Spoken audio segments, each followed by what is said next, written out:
media. Oh, goodness, Jiminy gracious Christmas. Welcome back to Behind the Bastards, a podcast about the very worst people in all of history, introduced by one of the very worst introducers in all of history. Your host, me, Robert Evans. This week, I have a guest who's better at introducing things, Princess Weeks. Princess, why don't you introduce yourself? Because we've seen how I do it. You're fabulous. I disagree with you. That's a lie. Just with that. My name is Princess Weeks. I'm a writer, YouTuber, shit talker, and I love history, and especially when I get to listen to Robert tell me about bad people. Yeah, and I love bad people, especially when I get to inflict their badness on someone else. Wow. And this week, we've got a guy who kind of made inflicting his opinions on other people, on everyone else, his life mission, and used the vast fortune he built to do it. Oh. We're covering a fella here. He's the former richest man in the world. This guy was an oil. In his time, he was a millionaire. But if you fix things to modern money, he was a billionaire from a fairly early point in terms of modern money. Mm. And he was kind of the first of the right-wing, these ultra-rich right-wing guys to make pushing his own opinion in politics by taking control of or building media organs deliberately to force his own opinion on public. He was the first of these super rich guys to really do that. Or he was part of the first wave of rich guys that did that. And he was the biggest, of this first wave of generally post New Deal, super rich, multimillionaire, billionaire oil guys. Who are funding right-wing politics. He was the guy who was kind of best at it. But he was also the guy who was only interested in forcing his own politics on people. He didn't want to talk to any other people on the right. He didn't want to make friends. He just wanted to create media organizations that would push his politics on other people. He's a very weird dude, and his name was H.L. Hunt. Also, some people think he killed JFK. This is an iHeart podcast. Guaranteed human. Support for the show comes from Public, the investing platform for those who take it seriously. On Public, you can build a multi-asset portfolio of stocks, bonds, options, crypto, and now generated assets, which allow you to turn any idea into an investable index with AI. It all starts with your prompt. From renewable energy companies with high free cash flow to semiconductor suppliers growing revenue over 20% year over year, you can literally type any prompt and put the AI to work. It screens thousands of stocks, builds a one-of-a-kind index, and lets you backtest it against the S&P 500. Then you can invest in a few clicks. Generated assets are like ETFs with infinite possibilities, completely customizable and based on your thesis, not someone else's. Go to public.com/podcast and earn an uncapped 1% bonus when you transfer your portfolio. That's public.com/podcast. Paid for by Public Investing. Brokerage services by Open to the Public Investing Inc. Member FINRA and SIPC. Advisory services by Public Advisors LLC, SEC registered advisor. Generated assets is an interactive analysis tool. Output is for informational purposes only and is not an investment recommendation or advice. Complete disclosures available at public.com/disclosures. This is Jacob Goldstein from What's Your Problem? Business software is expensive, and when you buy software from lots of different companies, it's not only expensive, it gets confusing, slow to use, hard to integrate. Odoo solves that because all Odoo software is connected on a single affordable platform. Save money without missing out on the features you need. Odoo has no hidden costs and no limit on features or data. Odoo has over 60 apps available for any needs your business might have, all at no additional charge. Everything from websites to sales to inventory to accounting, all linked and talking to each other. Check out Odoo at odoo.com. That's odoo.com. There's a difference between liking a house and actually getting it. Redfin is built to make up that difference and close the gap between finding and owning the home for you. Redfin agents close twice as many deals as other agents. So when you find a home you love, you're not a step behind when it comes to making an offer. That means less watching great homes disappear and more focus on the one you'll call home. Redfin helps turn saved listings into real addresses. Get started at redfin.com. Own the dream. Do you want to find a stress-free way to buy your next car? Start at CarMax and shop your way. If you want to browse with confidence, get pre-qualified online with no impact on your credit score and shop cars within your budget. From luxury cars to family rides, CarMax has options for almost every price range. including more than 25,000 cars priced under $25,000. So, hey, want to get started? Just head to CarMax.com for details and get pre-qualified today. Want to drive? CarMax. So, have you heard of this guy? No, I've never heard of him, but he sounds annoying and like the patron saint of podcast bros. So like, I'm ready to hear about it. He's got a lot of that energy. He was kind of like the proto Elon Musk, like what Musk has done with turning X and Grok into this, like basically building these companies just to push his own opinions on everyone else. That's what Hunt was trying to do with like the radio in the 50s and 60s and television and stuff.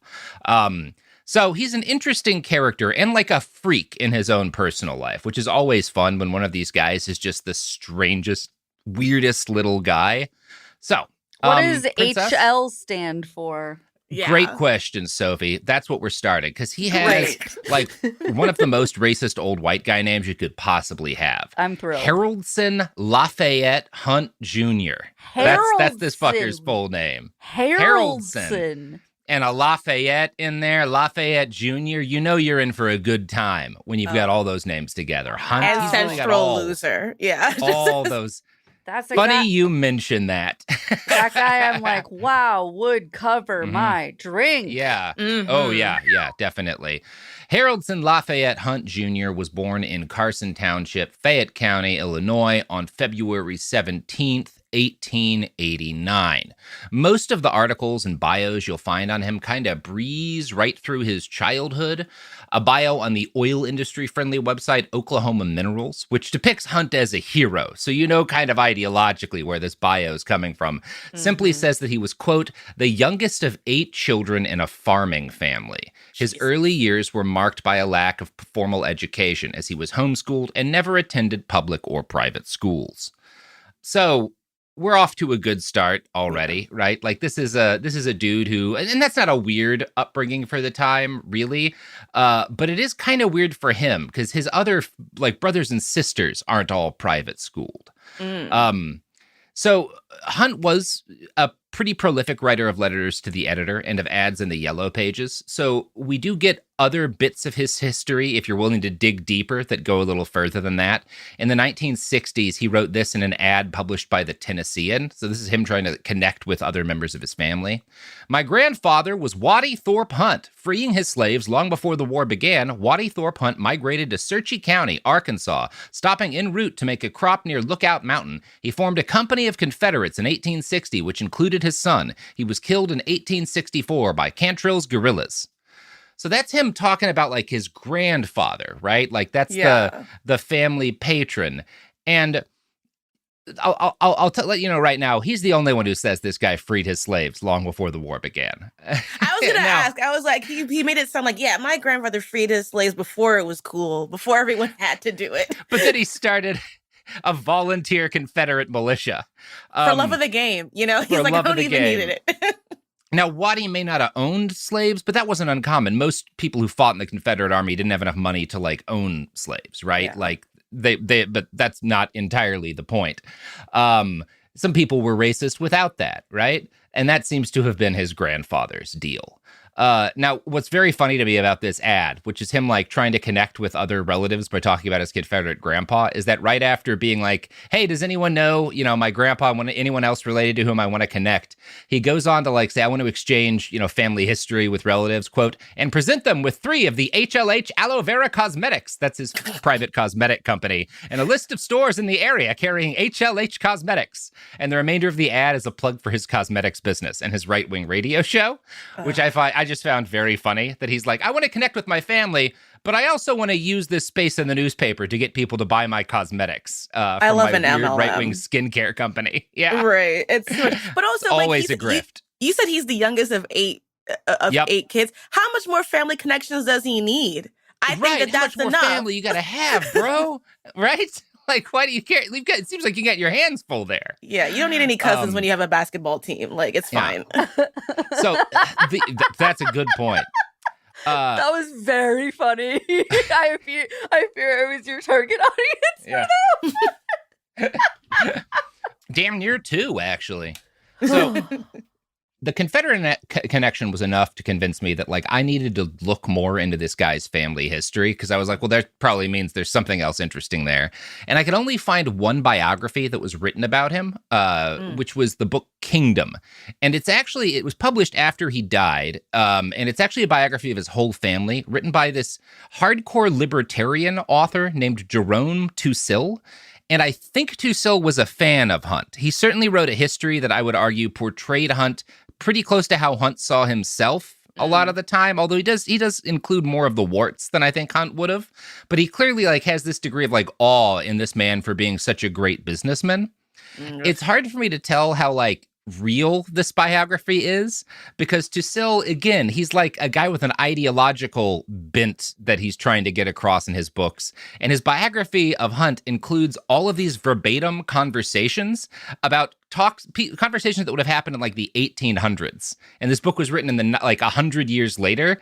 And I'm like, who did you talk to get the transcripts of these conversations? You must have just made that up, or you listened to something that like these people's grandchildren said is how the conversation went. So you have to take a lot of this book with a grain of salt, right? It's giving like real person fan fiction. Like he's like, if I just put myself into the character, like what would my goat say? Like what would my hero say? And he's just like, all right, I've got it. Nailed it.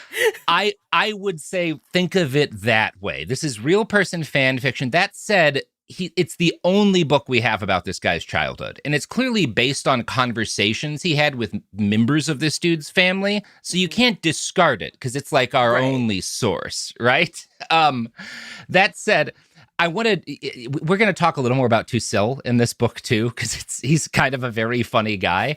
You should know, in terms of evaluating how much can we trust this biography, that he was an early hardcore libertarian activist, although not entirely the bad kind.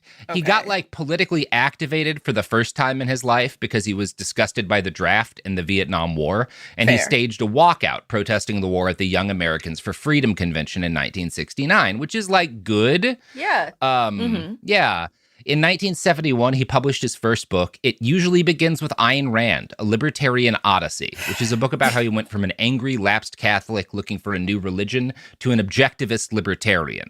Although he also kind of makes fun of Ayn Rand in the book, too, because she believed a lot of crazy shit about sex that he does not on board with, right? So he's like, respects some things about her, but like makes fun of her, too. Yeah. He wrote of his feelings in the time.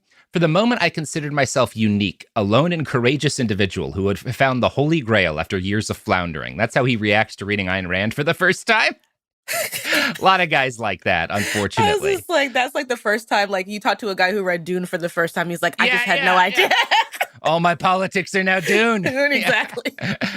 Now, that same year, 1971, Tusil wrote an op-ed for the New York Times and begged for conservatives who still care about such things as peace and justice and racial harmony to vote for candidates who really mean peace when they say peace, who understand and intend to promote the politics of decentralization, of pollution control, of economic and judicial reform, and so on all the way down the line. So he's not like entirely bad. This is back when the libertarian movement was a little more complicated than it's going to become in the Trump years. So that's positive.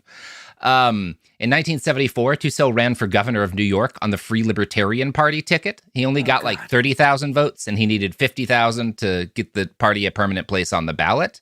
The Times notes of his election campaign: on the campaign trail, he's distributed Tusil bills, fake dollar bills that he assured voters would be soon worth more than the real thing, given the country's ruinous economic policies. He arranged for a woman in a beige body stocking to ride through Central Park like Lady Godiva on a horse named Taxpayer. So he would have loved frustrating crypto. Guy, he would have loved crypto. He would have loved he was crypto. Like Jerome Tusil, you would have loved Bitcoin. To sell coin. He's like, and he's giving you naked ladies too. He's like, listen, I'm giving you the taxpayers everything they could want. A horse named Taxpayer. A horse named. This man would have had so many NFTs. Yeah, that's a great country album, though. Can you imagine, like the horse named Morgan Wallen and Taxpayer? Yeah. And sorry, this isn't our episodes about H.L. Hunt, but when I started reading about the guy who wrote his biography, I was like, this man's fascinating. Yeah. So anyway, take quotes that I'm going to read you from the book Kingdom with a grain of salt. So Tusill's books doesn't mention Waddy Hunt, Hunt's grandfather freeing his slaves. So I suspect his grandson made all that up. But he does talk about the fact that Waddy created a volunteer cavalry militia to support the Confederate cause, which should tell you all you need to know about the man's politics.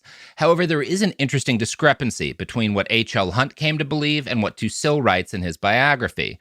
Tusill claims that Captain Hunt was, quote, shot to death near his farm by Northern raiders, but in his letter, Hunt says he was killed by Cantrell's guerrilla fighters, and Cantrell's raiders were a pro-Confederate partisan group of bushwhackers that actually, this is where Frank and Jesse James get their start, in Cantrell's raiders. Now, they definitely killed a lot of Confederate farmers too, because kind of by the end of the war, they were just raiding, you know? Yeah.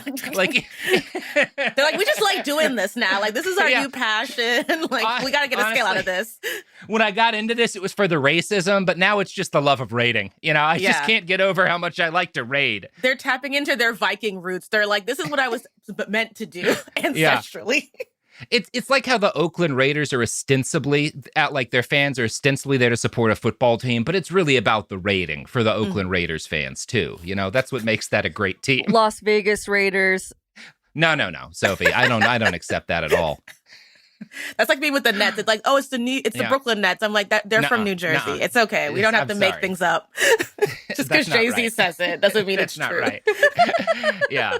No, I refuse to accept that.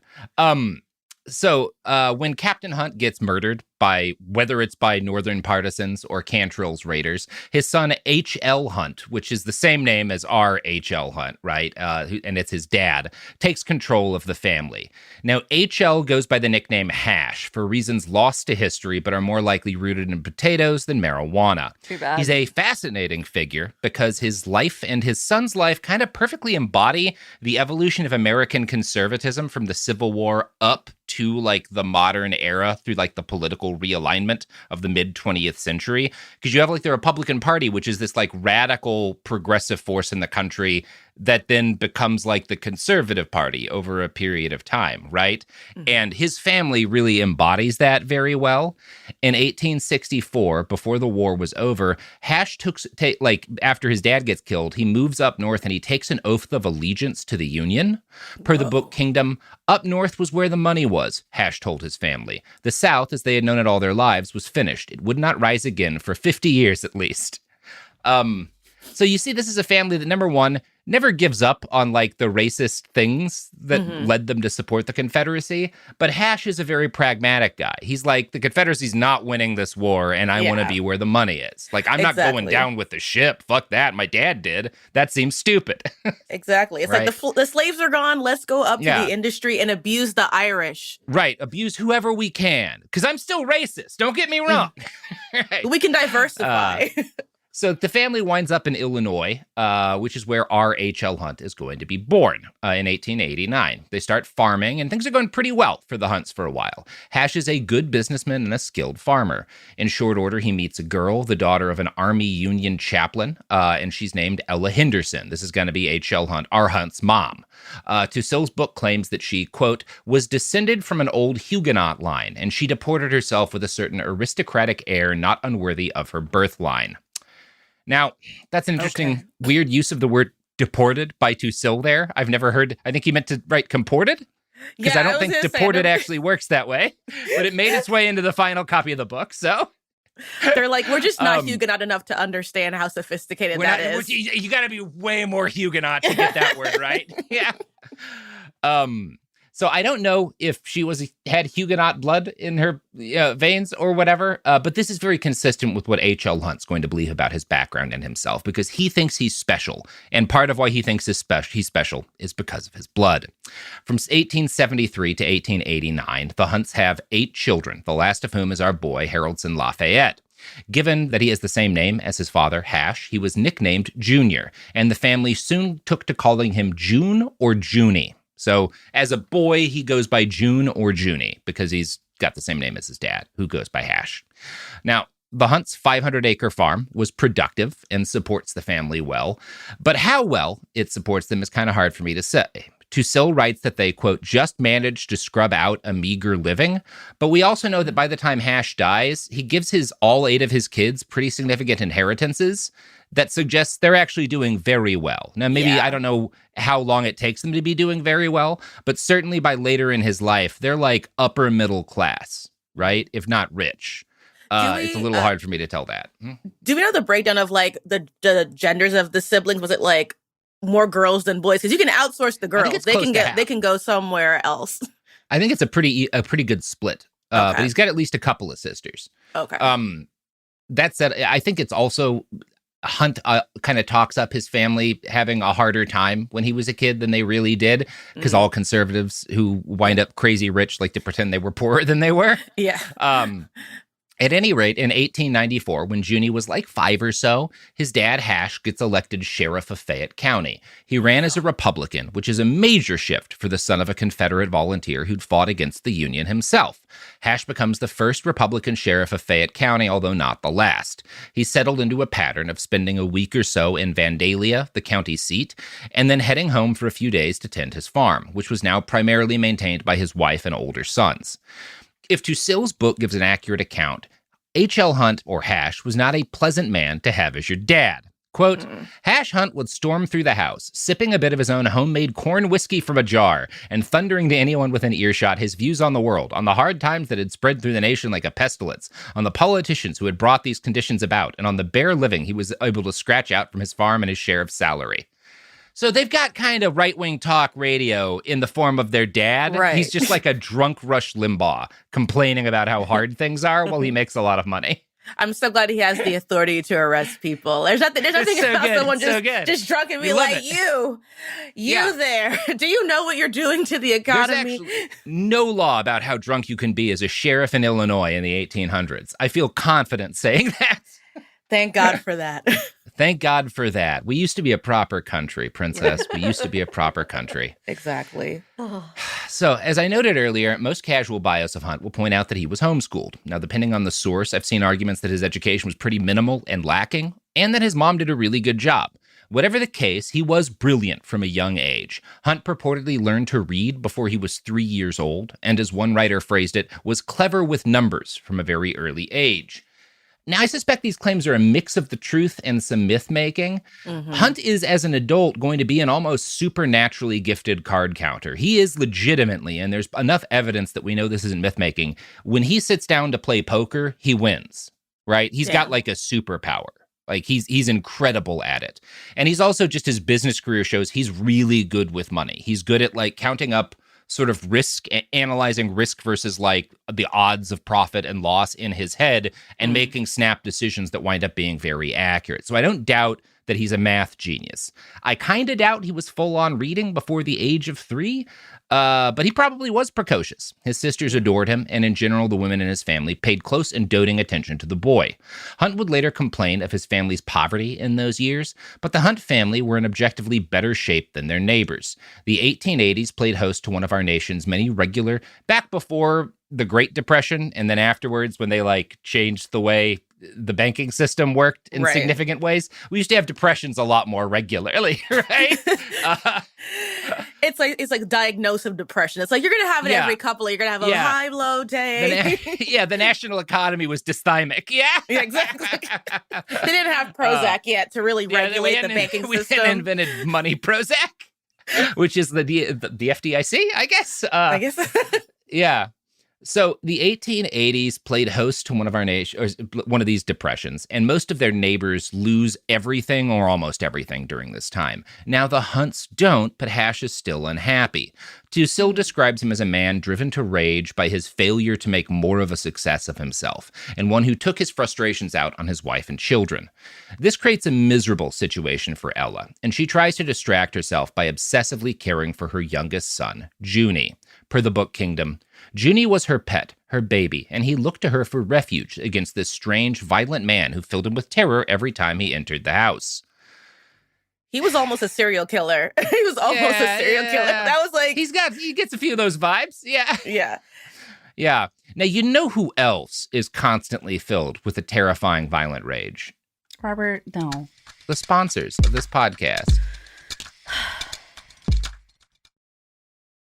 Support for the show comes from Public, the investing platform for those who take it seriously. On Public, you can build a multi-asset portfolio of stocks, bonds, options, crypto, and now generated assets, which allow you to turn any idea into an investable index with AI. It all starts with your prompt. From renewable energy companies with high free cash flow to semiconductor suppliers growing revenue over 20% year over year, you can literally type any prompt and put the AI to work. It screens thousands of stocks, builds a one-of-a-kind index, and lets you backtest it against the S&P 500. Then you can invest in a few clicks. Generated assets are like ETFs with infinite possibilities, completely customizable and based on your thesis, not someone else's. Go to public.com/podcast and earn an uncapped 1% bonus when you transfer your portfolio. That's public.com/podcast. Paid for by Public Investing. Brokerage services by Open to the Public Investing Inc. Member FINRA and SIPC. Advisory services by Public Advisors LLC, SEC registered advisor. Generated assets is an interactive analysis tool. Output is for informational purposes only and is not an investment recommendation or advice. Complete disclosures available at public.com/disclosures.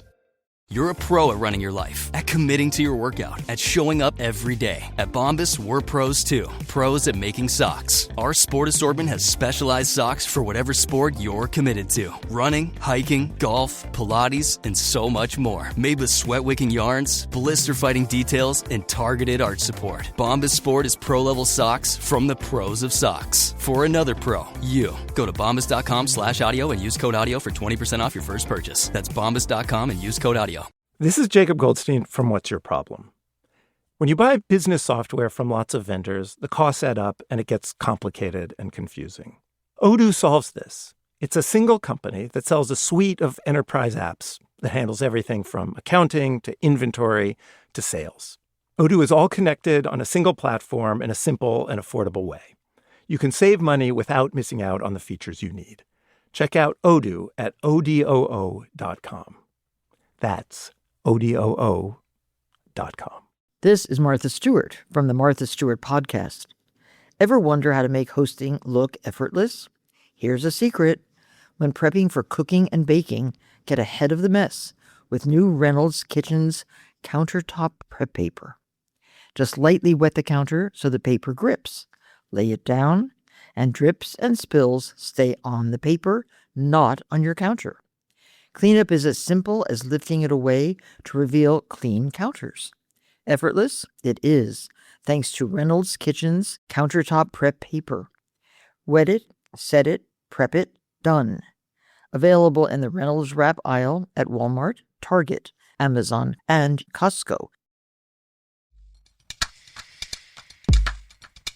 And we're back, talking about the uncontrollable anger that drives our beautiful sponsors. That's what makes them great. So, things with his dad and the fact that his mom is kind of dealing with being in a terrible marriage by obsessing over her youngest son. This comes to a head when Junie, who again is the future richest man in the world, was 7 years old. Hash came back early from a trip out sheriffing or something, and he stumbles onto what had become something of a secret between Junie, his mother, and the world. Quote, standing on a milk box in front of her as she worked the dough, the 7-year-old Junie had his face upturned as he suckled her naked breast. Now, Hash had heard stories from James, the oldest boy still at home, who was working the family farm, that Ella Rose was nursing Junie longer than was natural. Hash dismissed those stories at the time, having preferred abolishing the thought to facing something that seemed shameful and repugnant to him. So, that's a bit odd. 7's late. It's like that kid from Game of Thrones. It's like, you gotta get off the kitty. You gotta get off the kitty at that point. 7's a bit much. I don't want to shame people for nursing, but 7's a bit late. No, I think we can agree. Sweet Robin, you gotta get off your mom's tit. At that Robin, point, it's diabolical. You gotta back up off that. Yeah. So to say that Hash doesn't take finding this out well would be putting it mildly. He starts screaming. He goes into a rage. The book doesn't say he's violent, so I hope he wasn't, but I don't know. Sure. But at the very least, he screams at his wife and demands that she explain what the hell is going on. And this is where we get one of the first instances of Tusil's book presenting us with an incredibly detailed conversation from a moment he absolutely could not know about in any real detail. Yeah, this is his headcanon. He's like, what, if I could put myself into the mind of my hero, baby Hash, baby Judy, what is he thinking, wiping the milk off his mouth, listening to this conversation? this has to just be based on what Hunt remembered 70 years later and told his sons maybe about this happening. But yeah, he claims that Ella begs her husband don't make more of this than it is, Hash. And Hash starts yelling even more after this, to which she begs, not in front of Junie, Hash, please. You'll regret your words later on. I'll regret nothing except not listening to my own instincts. I've been blind for years, too busy to put my foot down when it mattered most. Let this be the end of it, you hear? I'll listen to no pale excuses. This has to end at once. Hash's word was final. Ella Rose never exposed her bosom to her youngest son again. Whether out of fear of her husband or out of her own shame was never explained to young June. The boy came to hate and resent his father all the more for taking from him what was the most important thing he had known so far, his intimacy with his mother. Hash tried to assume a more active role in family affairs from that day on, but the effort was a hollow one. His heart simply was not in it. So, young HL is not going to pick up any good lessons about this. Number one, this is kind of like a weird intimacy that's probably bordering on unhealthy, if not has crossed the line into unhealthy. But the fact that his dad then screams at him and takes it away is even worse and makes, like, this guy is going to have so many family related issues. Yeah. And one thing he's going to learn is that families are better off without husbands. Yeah. He's a Freudian dream. Like, it's full blown Oedipal complex. Like, he gets caught like almost like cuckolding his own father. You know what I mean? It's like that kind of visualization. That's how his dad, that's obviously not how he sees it as a 7-year-old, but his dad sure sees it that way. Absolutely. And just the visual of him needing to be on top of a crate to reach the bosom, it's just like, it's too much.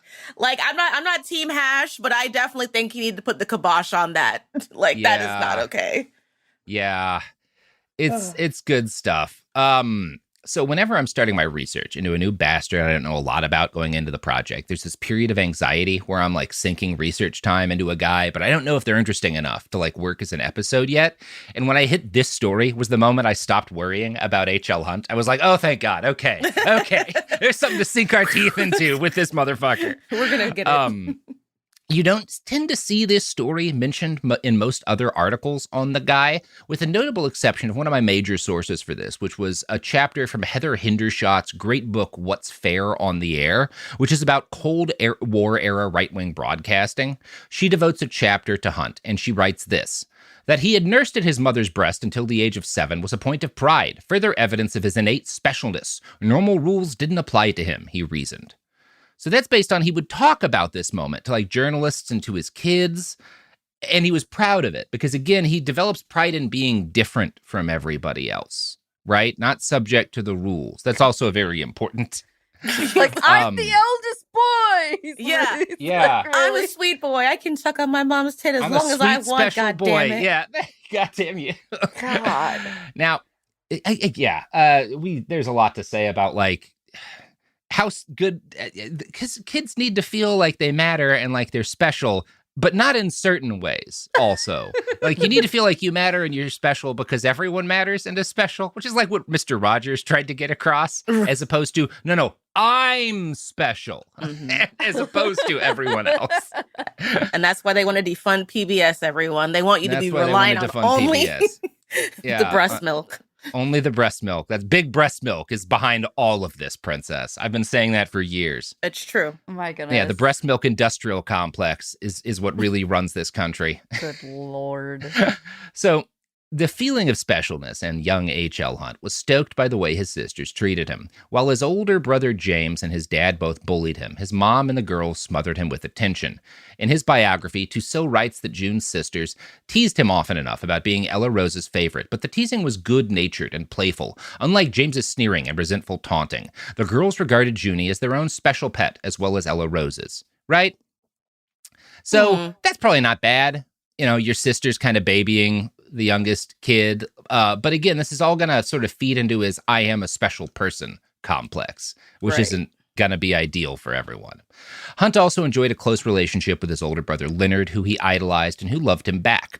Tussaud is one of the people who will argue that his homeschooling education was quite good. Ella Rose teaches her youngest son Greek, Latin, French, and German. And when he starts reading at age 3, it said that she gives him issues of the newspaper so that he could learn what was going on in the world. Now, again, some of this has got to be myth-making, but Tussaud claims that Hunt, quote, gained a reputation throughout the region as a child genius. genius, despite the fact that he never attended the local school. Now, what's odd about this to me is the fact that Tusil then adds, his entire education was received from his mother and from his sister's readers, which he devoured when they came home from school. So again, his sisters and brothers get to go to school. Yeah. And it sounds like he doesn't because he's too smart and his mom wants to homeschool him, which is really weird and different and also is going to make him feel very special. I did look through Hunt's FBI report, which claims that there's a reason why he's got an FBI report. I was going to say. And it includes claims that Hunt was known in the area as being able to memorize a page of prose in 2 readings by the time he was in the 5th grade, and that was the end of his schooling. So that kind of suggests he does go to a public school for a while, but everyone else says he didn't. So I don't know what the truth is. Anyway, this is weird is the truth. Weird is the truth. I think there might be, because a lot of the people who write about and he never went to school, he was homeschooled, are like weird right-wing and libertarian sources, because this guy becomes a weird right-wing billionaire. That may be because it doesn't sound as good to their kind of narrative of like, well, he went to school until he was in the 5th grade, at which point he was homeschooled the rest of the way, right? Right. Or adding that he was homeschooled by his mother who continuously put her breast in his face. Right, right. Less good. It makes less of a good case for homeschooling. Yeah, maybe. not the trad wife ideal. I'm sure that they want to promote about. Yeah, homeschooling. So the first way that June exhibited his intellect in a major way to the world was by getting really, really unbeatably good at card games and other games of chance. This is kind of the earliest happiness that he experiences and probably remembers, which is beating the piss out of his sisters and brothers at various card games and being praised for it. So this is going to teach him an important lesson. He's never going to get over loving gambling. However, the fact that he's so smart is not without its downsides. Per the book Kingdom, Hash Hunt was not nearly so impressed with his namesake's mental agility as others were, and right from the beginning, young June had problems with James. You think you're better than the rest of us, don't you? James badgered him incessantly when they were alone. You think you're smarter than we are. Now again, Tusil relates like a page-long argument between him and his brother that sounds more like a cheesy screenplay dialogue than a real conversation. There's even a part where his big brother says, "You're a mama's pet. That's all you'll ever be." Which is like, you just write that in if you're a hack screenwriter, and then you transition immediately to him like as a young adult trying to get his foot in the door at his first business or something, right? Right. It's like he would have loved young Sheldon. Yes, he would have loved young Sheldon. So as he grows up, in this account, he does everything he can to be the opposite of a mama's boy. First off, he gets swole. He starts working out. I mean, mainly he's just doing like hard labor outdoors, but he gets really jacked. He's a big guy. He's tall. And he is like a bit large, muscular dude. Everyone seems to agree about that. He becomes a skilled horse rider, even bareback, and a skilled outdoorsman. He works with his brother in the family business on the farm, and he proves his worth by using his skill with numbers to benefit everybody and improve the family business. After summarizing all this, Tusil gives us another absolutely made-up claim. He was growing into a handsome young man, the best-looking of all of his brothers. And Tusil's going to say a lot of weird stuff about how sexy this guy is. As we'll talk about later, that's kind of a through line in his other biographies. I don't know why. It's peculiar to me. He's a stan. He's the ultimate stan. He's so hot. Look at... Yeah, no one could resist him. This dude could have fucked. Now, none of this... Do we have photos of this person? Yeah. We've got some. You can look some up, Sophie. Why don't you try to find us a younger one? I only found some. I should have included one. Yeah, let's see this hottie. I've only the photos I've only seen are of him when he's older. Yeah, I only found older ones, but I didn't look as hard as I should have. I'll try to find some. Yeah, none of this work earns him his father's approval. And his older brother keeps hating him because once Junie proves himself, James resents him for being the better businessman. Eventually, June's constant frustration is alleviated by a miracle. The U.S. declares war on Spain in 1898, and James enlists, which gets his ass out of the home and gives June some breathing room for the first time in his young life. While the future richest man on Earth nears adolescence, his father uses the by now considerable wealth and clout that he'd amassed to start a small local bank, the People's State Bank.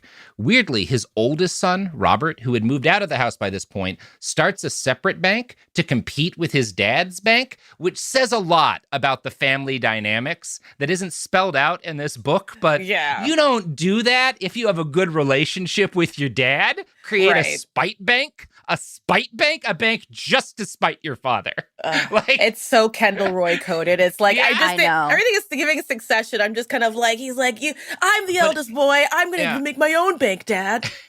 It's a really petty Succession because these banks only serve the town they're in, and the town they're in, Ramsey, has 600 people. And every member counts. And every member counts in the spite bank. Mm-hmm. Yeah, it's very funny. Tusil includes this quote, Hash had little appreciated this unique form of incestuous capitalism, but it was a great source of merriment among the neighbors. Everyone's laughing about the spite bank that his oldest made. Right. They're like, if you have a problem with one bank, just and I will go over to your son. I'll go over to your brother's or your son's shitty bank. Yeah. So not long after this, his older brothers move out of the house too, and favorite brother Leonard heads out to the Pacific Northwest to work as a logger. This seems to have ignited a wanderlust in young H.L. Hunt, a desire to go out into the world and make something of himself. Previously, he'd been content living at home and being doted on by his sisters, but at age 12, he runs away from home for the first time. Now, he doesn't go far, and the way that Tusil describes it, he's motivated less to escape forever than just, he wants to get away for a couple of days and see a little bit of the world before he comes back. He just kind of wants to ramble. And you could kind of do that as a 12. There's not like a CPS going around to make sure everyone's 12-year-olds aren't running around right on the rails. Like, nobody cares in the government at this point in time. And there's 8 of them, so really you don't even, if you lose one, you got 7 others. If you lose one, you got plenty of kids left. Yeah. He's away a couple of nights, but he comes back changed. And from this point on, over the next 4 years, he's going to leave home regularly every couple of months to explore. And he lives a very Peter Pan style existence in those days. Tusil writes, he had discovered that many other young vagabonds were on the road, boys and girls alike, whose families were too poor to feed them properly at home. On occasion, he had hooked up with a gang of them and slept in teenage hobo jungles around open campfires. That does sound kind of awesome. I would read about that. That sounds pretty cool and also kind of like a special hell, but, it could be either. I'm imagining it as being exactly like the movie Hook, though. I'll be honest with you. Yeah. Like right down to the brightly colored imaginary foodstuffs that they throw at each other. Mm-hmm. I have found a young HL image. Ooh. Oh, good. You think about that. I'm going to think about Rufio getting stabbed. Real bummer. I was literally like, what if he looks like young Jacob Elordi? Not as much. What if he looks like young Jacob Elordi? Not as much, but yeah, he's a big guy. You can see he's like very broad shoulders. Yeah. He's an 8. The looks maxers would approve of him, I think. Yeah, he's a reasonably good looking guy. Yeah. Like certainly not a bad looking guy. Nice chin. That Huguenot. He just kind of looks like a big white guy. Gotta be honest. He just looks like a guy. He looks like a big white guy. He's not like a movie star for sure, but he's real big. Yeah. In those days, if you were huge, it just said like, wow, you're not malnourished and dying. Let's make kids, Right. It's like George Washington. Like, of course he was going to be president. He was 6'4". He was 6'4". Not a lot of people got to be that big back then. You had to be eating a lot of milk and meat when you were a kid. Mm-hmm. Yeah. So when he's 16, June leaves the house for good. He is 6 feet tall now, and as we just saw in the picture, pretty big. He's big enough. Nobody questions that he's like not old enough to be doing whatever he's doing by the time he's 16. He looks enough like an adult that people treat him like one.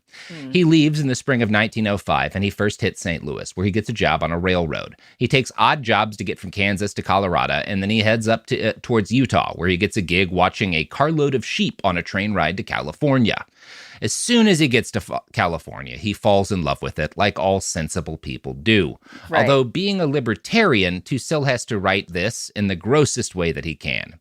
He found California much to his liking, especially the lust-blonde beauties, who appeared as plentiful as the succulent fruit that grew in this golden, sun-soaked land. All right. And, no. I gotta tell you, this is based on what Tusil thought of California in the 80s. In 1905... California isn't like the center of like a massive world-renowned entertainment industry. Yeah. It's like a place some people live and are farming and stuff. Like the weather's famously good, but it's not famous for its blonde beauties. It's just famous as when the Dust Bowl hits in a few decades, it doesn't get hurt as badly as everywhere else. Like people aren't thinking of California in 1905 in those terms. That's some shit that Tusil is thinking about. Also, I got to read these next couple of sentences to you. This is okay. Tussell describing Hunt after he gets to California. Read it. Spoiler alert.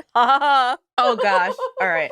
With his good height and his hard, solid body, his deep-set blue eyes and rugged looks, he had little trouble in attracting more than his share of young females. His sexuality was strong and developing, and he exuded an aura of raw animal magnetism. Okay. With his good height and his hard, solid body. Oh, my God. Who told you that, Jerome Tussell? Who told you about his hard, hot body and his animal magnetism? Where'd you get that, Jerome? His raw Did you make animal that up? magnetism. Yeah. It's the homoeroticism. It's just like, just blow him, dude. Weird. Just blow him. It's okay. He was dead by this point, so. But I mean, don't let that limit you, clearly. Wow. Princess Weeks, don't let that limit you. That's a quote. Don't let that limit you. Dream big. Dream big. Dream big and weird. So I should probably say a little more about Tussell here. In the late 1970s, after writing that book about Ayn Rand and failing to become the mayor or the governor, I forget which, he grew disillusioned with libertarianism as a political tendency. He'd also long since broken with Ayn Rand over a number of things that he disagreed with her about. He gives up political rabble-rousing and becomes a stockbroker and eventually a financial writer. In the 1980s, he started writing books on investing, and then he launched a series of biographies. Kingdom is one of them. Another, written in 1985, was Trump, the saga of America's most powerful real estate baron. This is the first published biography of our current president. That tracks. I didn't know that. And that makes sense. Cool. Per the New York, I'm going to quote from the New York Times here. Denied access to his subject, members of his family, and most of his associates, Mr. Tussell relied heavily on newspaper and magazine accounts to produce what Michael Stern, writing in the New York Times Book Review, called a gee whizzer of a biography that points a key to Mr. Trump's career, his ability to turn political friendships, tax abatements, and government loans into opportunities for profit. Which does sound like an accurate description of like kind of how he made his money. But also it shows like that's kind of his sources. He found some newspapers and magazine accounts. Maybe he talked to a couple guys about Hunt who knew him. But a lot of this is just him kind of filling in the blanks to make this exciting. And I know I'm spending way longer in these episodes about Hunt talking about his biographer than I should, but everything I find out about Jerome Tussell kind of drives me crazy. I looked into his bibliography, and his other books, his like most famous book, one of them is he wrote a history of black soldiers in the Spanish-American War that's like super anti-Teddy Roosevelt, and it's apparently a pretty good book. He's not like a crypto-fascist or anything, but when I saw that he'd made a Trump biography, I got this like, I decided to look into that a little bit, and I just started doing some word searches because I was like, is this weird, him calling Hunt hot a lot? Is that like a pattern in his books? I was going to ask. And I'm going to read you. Yes, Princess, it is. Here's a paragraph from his book on Trump. Fred Trump was still tall, and that's our president's dad. Fred Trump was still tall and slim at 67, with a full head of dark graying hair, handsome in a 1940s movie star way, sporting a swept-back pompadour and a dark pencil-thin mustache. Indeed, he looked as though he might have stepped out of an old movie starring Barbara Stanwyck or Joan Crawford, the mysterious charmer, faintly dangerous. Donald, as tall as Fred, both men standing a couple of inches over 6 feet, handsome, clean-shaven, with only a hint of a pouty sneer crossing his lips. I've seen what this man looked like in many phases of his life. He is none of that. I know. He is not I'm going to show you a picture of these two next to each other from this time. He is DTF. He's DTF, Trump's dad. And here's Trump's dad in 1969. He does not look like a sexy movie star. No, but he wants the Eiffel Tower, that Trump Tower, guys. He's in it. He does. And he looks sort of like if Walt Disney had progeria. Like his face is not smooth looking. Like he's handsome is a weird way to describe Fred Trump. Yeah, a lot of forehead. So much forehead, my God. A lot of forehead, very red. Very red, yeah. I think he just loves money so much that it makes whatever man around him like the hottest guy I've ever seen.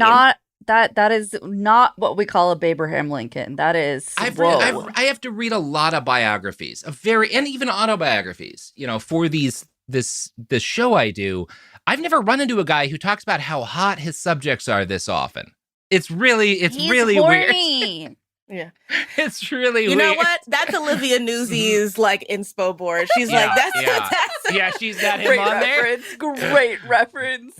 So I kept digging because I wanted to see how far down the rabbit hole this went. I found an archived copy of Tussauds biography of Rupert Murdoch from 1989 because of course he wrote Rupert Murdoch's biography. That said, I didn't find any returns for handsome or any related terms.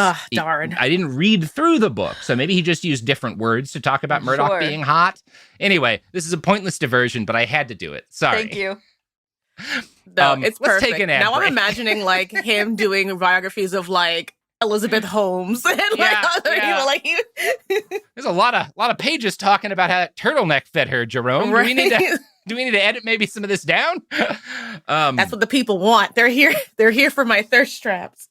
You know who else has a crush on Elizabeth Holmes? The products and sponsors services of this podcast. Sorry. That's right. Support for the show comes from Public, the investing platform for those who take it seriously. On Public, you can build a multi-asset portfolio of stocks, bonds, options, crypto, and now generated assets, which allow you to turn any idea into an investable index with AI. It all starts with your prompt. From renewable energy companies with high free cash flow to semiconductor suppliers growing revenue over 20% year over year, you can literally type any prompt and put the AI to work. It screens thousands of stocks, builds a one-of-a-kind index, and lets you backtest it against the S&P 500. Then you can invest in a few clicks. Generated assets are like ETFs with infinite possibilities, completely customizable and based on your thesis, not someone else's. Go to public.com/podcast and earn an uncapped 1% bonus when you transfer your portfolio. That's public.com/podcast. Paid for by Public Investing. Brokerage services by Open to the Public Investing Inc. Member FINRA and SIPC. Advisory services by Public Advisors LLC, SEC registered advisor. Generated assets is an interactive analysis tool. Output is for informational purposes only and is not an investment recommendation or advice. Complete disclosures available at public.com/disclosures. Thank you for calling the Bombas Comfort Line. Bombas make socks, slippers, tees, and underwear made with the highest quality materials. Press 1 for comfort, 2 for style, 3 for donation. You chose style. Bombas is styles for whatever you enjoy. You can run in Bombas, lounge in Bombas, dress them up, dress them down, but always give back in Bombas. Because with every item purchased, another is donated. Bombas, comfort worth calling for. Go to bombas.com/audio and use code AUDIO for 20% off your first purchase. That's BOMBAS.com and use code AUDIO. This is Jacob Goldstein from What's Your Problem? When you buy business software from lots of vendors, the costs add up and it gets complicated and confusing. Odoo solves this. It's a single company that sells a suite of enterprise apps that handles everything from accounting to inventory to sales. Odoo is all connected on a single platform in a simple and affordable way. You can save money without missing out on the features you need. Check out Odoo at odoo.com. That's odoo.com. Ever wonder how to make hosting look effortless? Here's a secret. When prepping for cooking and baking, get ahead of the mess with new Reynolds Kitchens countertop prep paper. Just lightly wet the counter so the paper grips. Lay it down, and drips and spills stay on the paper, not on your counter. Cleanup is as simple as lifting it away to reveal clean counters. Effortless? It is, thanks to Reynolds Kitchens countertop prep paper. Wet it, set it, prep it, done. Available in the Reynolds Wrap aisle at Walmart, Target, Amazon, and Costco. We're back. So let's talk about June /H.L. Hunt some more, right? I gotta cancel myself for that one. I'm so sorry. You should be sorry, Sophie. I'm not happy. No one's happy. I'm sorry. No one's happy except the subject of our episodes, H.L. Hunt, who is happy because he's moved to San Francisco by this point in the story, the early 1900s, and he falls into a happy life gambling with sailors and prostitutes and other assorted people living on the margins of the world. He finds out that he's really good at poker and that he can win money basically every time he plays. DeSille chalks this up to his photographic memory. In essence, Hunt is someone whose brain just automatically starts card counting. Like, he doesn't even know what he's doing, right? But that's just how his head works. And so he just always wins when he's playing poker. Hunt is able to live comfortably in a Fleabag motel as a card shark. And, after some period of months of this, DeSille treats us to another deeply uncomfortable paragraph about Hunt, he invites this prostitute into his room, and he's so good at sex that she falls in love with him. Like, he wins the heart of a prostitute for being really good at fucking. And according fan fiction lore, stop it. Free my queens. It's great. According to this account, this prostitute that he's with finds out that the hotel he's staying in, he tells her, and she's like, oh no, they drugged young men there and like Shanghai them to force them to work on boats somewhere, which is a thing that happened in that period of time. And he's like, and they're about to do it tomorrow night or something like that. And so he has to flee town, and he winds up like leaving fucking San Francisco for Reno, and he tries out for a minor league baseball team, but that doesn't pan out. But while he's away, there's a horrible quake in San Francisco, and the hotel that he'd been staying in collapses. So June becomes convinced as a result of this that he's someone special and that the universe has marked him out for a purpose. All of this has just really reinforced that he is the special boy of history, right? That's how this man grows up feeling. Yeah, and you know, like they said, he didn't have the making of a varsity athlete. Yeah. He does not have the makings of a varsity athlete. No. Princess and I are just referencing every single HBO show at this point. Exactly. We're just like, we're just throwing it out there. It's good. Also, audience, Robert's never seen The Sopranos, and I'm very upset about it. Yeah, that's not my. No, yeah, I don't know. It's the anti-Italian discrimination, Sophie. That's my issue with The Sopranos. You know, my people didn't work very, very hard to become famous for making hand gestures and running Buca di Beppo for you to bring us down by associating us with the mafia. And yes, I did have multiple family members who were involved in organized crime, but that's still a bad stereotype, even though a lot of Italians do have a family history involved in the mob. I think you would fucking love this. It's an amazing show. Like, the amount of racism that I have, that I'm like, but I love Tony Soprano. I was like, listen, I get it. It's fine. I forgive him because he wants to fight the FBI. He wants to fight the FBI. He wants to. Hey, so did one of my cousins. It didn't end well for him. The gun that killed him sold at auction a few years ago for like $50,000 or something. Nice. Crazy. Yeah. I feel like I should own that, actually. But it kind of bums me out. Like, you're just some like, collector has the gun that killed my cousin. Yeah, I do too, but I wouldn't approve of you spending that much on a family heirloom. No. It's that's why I didn't put it on the auction. But I was like, it's fucked up for anyone else to own the gun that killed my cousin. It's fucked up to sell a gun and be like, this is the gun that killed this guy. But $50,000 is wild. Yeah. That's all happening at around this time. I forget exactly how much it sold for. It was a crazy amount.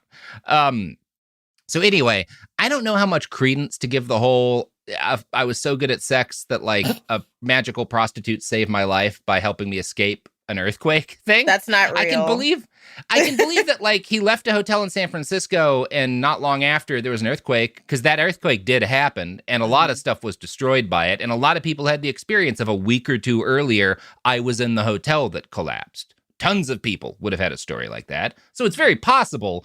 And it's just a thing that happened to hundreds and hundreds of people because that's how hotels work.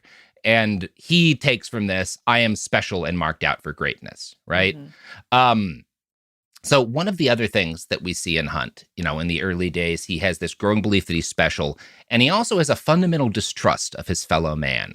Not long after all of this brouhaha with San Francisco and trying out for baseball in Reno, I think he's in Arizona, he's in the Southwest, he's like with a bunch of day laborers, and there's like white day laborers, and there's a group of Mexican day laborers, and they have separate camps because it's like 1906 or something, 1907. Sure. And he goes over, along with some of like the other white workers, to play cards with the Mexican laborers one night.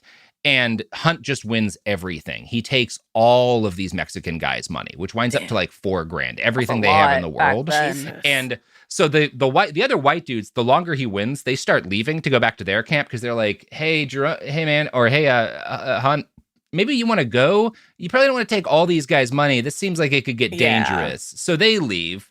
But Hunt doesn't, he can't stop playing cards when he's playing cards. So he doesn't stop until he's taken all of their money, at which point he realizes all of his friends are gone. And he gets like scared, and he basically takes the money and runs off into the bushes because he feels like he has to hide from the Mexicans. Even though, as far as we know, they never go after him or try to hurt him. all of the evidence suggests they took their loss fine and they didn't like threaten him. He just is sure that because they're Mexicans, they're going to try to kill him to get their money back. So he like hides in the bushes. And then he tries to like in the middle of the night hike back to the camp with his friends. But when he gets back there, he's like, wait a second, how well do I really know these guys? They're definitely going to rob me. They know I have all this money. They might kill me. So he has a panic attack and he like hides and camps out in the woods that night. And then like just leaves, quits the job and hikes off into another town, basically, because he doesn't want to be near where anyone knows that he's won this money. Quote from Toussaint's book, how could he trust these brawny strangers who knew he had made a killing that night? What was to stop 2 or 3 of them from jumping him in his bunk, leaving him with a knife between his ribs and slipping off with his winnings? So the burden of being the most special boy. Right. There's this deep distrust of other people that, again, at no point, and Toussaint just writes this like, of course, he was reasonable to fear that these Mexicans were going to kill him. But at no point is there any evidence that they threaten his life at all. I do want to emphasize that. This is all entirely something he decides. So he makes his way to South Dakota, where he meets who Toussaint's book describes this as the best friend he's going to have in his entire life, a dude named Steve. No last name provided. Now, Toussaint insists that this is the best. No last name This is provided. the closest Hunt ever is to another man. We don't even need last names. We're that close. Who the fuck that is such a cliche of like boy friendships of like, what's his last name? I don't know. He's the best friend. Steve, one name. He thinks he's fucking Zendaya or some shit. What's happening? Right. Fucking Steve. I kind of think Steve. Hunt probably tells his kids later in life that this guy was his best friend ever, because I don't know otherwise why Toussaint would insist it, but they only know each other for like a few days, maybe a few weeks. And the main thing, the only story we get about their marvelous friendship is that one night Hunt beats Steve at cards and takes all of his money, which is like $260, and he feels bad about it. So he's like, hey man, you don't have to pay me back. And Steve is like, no, I made a promise, this is a bond I owe you and I'm going to pay you, don't think anything about it. And then Steve sits down and has like the fucking Ben Affleck conversation with his friend where he's like, you need to leave here. You got to go to college. You're too smart to keep, working like this. Right. And so Hunt is like, you know what? You're right, Steve. And he leaves off to go to college and they never see each other again. And that is the greatest friendship of his entire life.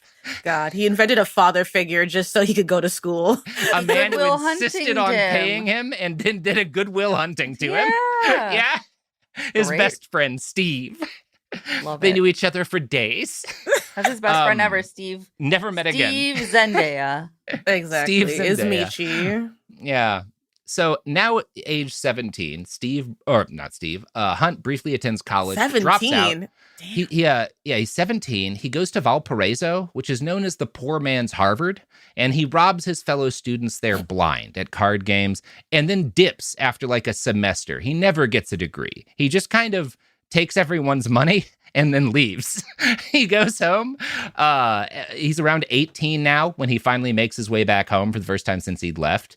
And he stays at home for a while, but then he sets out again with his brother Leonard this time. They go out to like work in the Northwest together and make money. But Leonard gets sick with tuberculosis, and pretty soon he can't. Friend of the pod, tuberculosis. And he can't keep up with his brother. And he has Toussaint has another like heartfelt conversation. Leonard is like to his brother, look, you got to go on without me. I'm too slow. Don't let me stop you from achieving greatness, basically. And so Hunt goes up to Canada, right? And he's working in Canada in 1910 when he gets a telegram that his brother has just died. Leonard has died, of his tuberculosis. So Hunt heads home for the funeral, and he stays at home for a few months. And while he's there, his dad dies too, right? So at this point, H.L. Hunt is like 18, 19. He's no longer going by Junior. And after his dad dies, he inherits $5,000. He doesn't get the land. Someone else gets the land because he's not living at home, but he gets like a nest egg of money.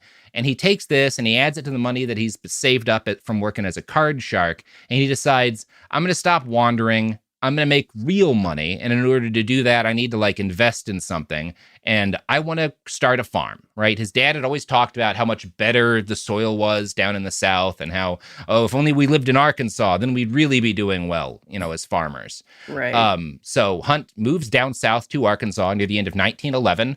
and he's going to buy a farm, and he's going to invest in, the next part of his life. And we will get to that and what happens later and how he becomes the richest man on earth in part 2. Princess, how you feeling? I am excited to find out about this man whose family was like, let's move to the north. Oh, wait, actually, I regret that. Let's go back. Yep.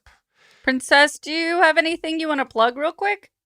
Oh, yeah, I have a YouTube channel, Princess Weeks. I talk about pop culture, sci-fi, all the good stuff. And yeah, just happy to be here. This is really interesting. I love this really, really hot millionaire in training.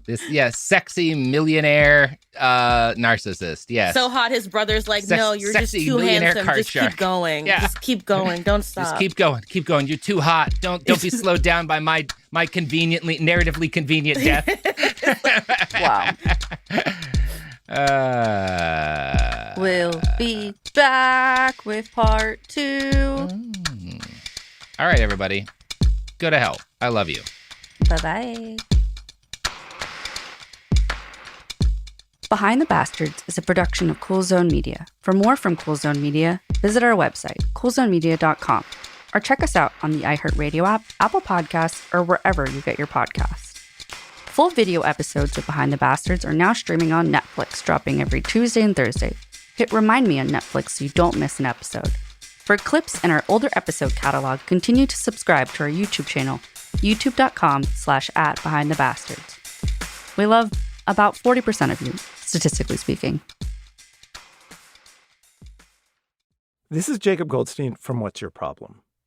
Business software is expensive. And when you buy software from lots of different companies, it's not only expensive, it gets confusing, slow to use, hard to integrate. Odoo solves that, because all Odoo software is connected on a single affordable platform. Save money without missing out on the features you need. Odoo has no hidden costs and no limit on features or data. Odoo has over 60 apps available for any needs your business might have, all at no additional charge. Everything from websites to sales to inventory to accounting, all linked and talking to each other. Check out Odoo at odoo.com. That's odoo.com. Ever wonder how to make hosting look effortless? Here's a secret. Getting ahead of the mess with new Reynolds Kitchens countertop prep paper. Just lightly wet the counter beforehand so the paper grips and stays in place. Then lay down the Reynolds Kitchens countertop prep paper so drips and spills stay on the paper, not all over your kitchen counter. You can roll out dough, prep a party spread, or cook alongside family. When you're done, cleanup is as simple as lifting the paper and revealing that clean counter underneath. Effortless. You can use it for cooking and baking prep and even crafting, especially when you need extra working space. Because when the mess is already handled, you can focus on what matters: the food, the people, and the moment. It may look effortless, but now you know it's Reynolds Kitchens countertop prep paper. Take a tip from me: wet it, set it, prep it, done. Make it easy. Make it with Reynolds Kitchens countertop prep paper. Available now in the Reynolds Wrap aisle in Walmart, Target, Amazon, and Costco. You're listening to a podcast, so you're doing something else too, like maybe scrolling home listings on Redfin, saving places you like without thinking you'll get them, because that's what house hunting has become. But Redfin isn't built for endless browsing. It's built to help you find and own a home. Redfin agents close twice as many deals as other agents, which means when you find a place you love, you've got a real shot at getting it. Redfin helps turn saved listings into real addresses. Get started at redfin.com. Own the dream. You know what quality feels like. You can see it in the way a fabric moves, recognize it in a flawless fit, and appreciate it in the details that make our styles unique. It's the standard Coldwater Creek has honored for over 40 years, derived from a rich Mountain West heritage, and designed for today in styles that are distinctively Coldwater Creek. For a wardrobe you can count on season after season, visit coldwatercreek.com. Shop new arrivals and save 15% on purchases $75 or more with code IHEART. This is an iHeart podcast. Guaranteed human.